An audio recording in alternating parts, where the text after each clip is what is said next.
Good morning, everybody. My name is Eric McKenzie, and I'm here to talk about the racial identity development theory and how it made me feel. So, as I read the racial identity development theory, I it helped me a lot. It helped me kind of understand what I've been looking for. Race has always been an issue with me. Growing up, I was born to two Mexican American, full-blooded parents. Yet, I never met my father. At the age of 2 years old, my mother married a white man who was a great man. He passed away 11 years ago. Great man, great father, great person. But he was white and his last name was McKenzie. So I grew up in a Mexican culture in Tucson, Arizona, where I knew I was Mexican. I ate Mexican food and went to Mexican parties, and I helped Nana with making tortillas on Sunday, and I enjoyed my Mexican side. Yet my brothers didn't look like me, my half brothers didn't look like me, my dad was white, so I knew race was an issue from early on. I didn't really feel the brunt of it until we moved to Spokane, Washington, where I was the only person of any color within the school, and I had to fight. I had to face racism. I felt what that was all about at that point. So I think that was the first time I really understood and started taking account who I was racially. I tried to assimilate with the white people, but yet I still felt being Mexican and looked forward to the trips back home where I could once again play with my friends and my cousins and do all that kind of stuff. So race has always been an issue with me. So as I looked at the racial identity development theory, I felt part of that biracial. Even though I'm not biracial blood-wise, I felt biracial cultural and race-wise. The first time I witnessed institutionalized racism, I believe, was when I was in fourth grade in Tucson.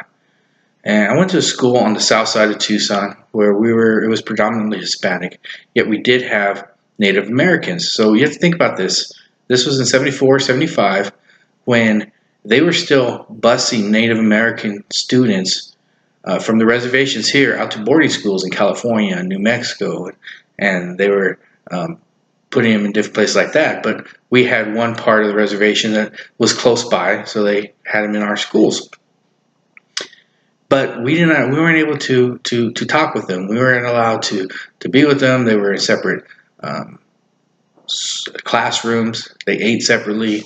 The only time we had any interaction was when we played kickball against them, and it wasn't with them. We had to play against them, and they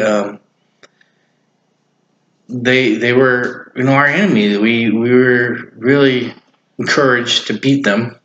And I just thought that was wrong. This was 20 years after the Supreme Court ruled segregation of being unconstitutional, yet they were segregating within our school. And I was part of the middle childhood part of my development at that time, but yet I knew this was wrong. Who were these people? Why were they separated from us? Why were we not allowed to play with them? And we were more encouraged to play against them. And then the most important part though is, how did it make them feel? And this really, I wanted to challenge that as a child. I was like, this isn't right. And I remember telling my mother that I wanted to play with them, and I thought it wasn't right. So I think it had a big influence. I know it had a big influence on me, because when I left Tucson for many years, and I came back in '99, and I got a job at a casino. I met very many really, really nice Native American people, and we became great friends, which I still have today. I married a beautiful Pascua Yaqui woman, and so I know that it had that effect on me. The last question, institutionalized racism is still alive and well.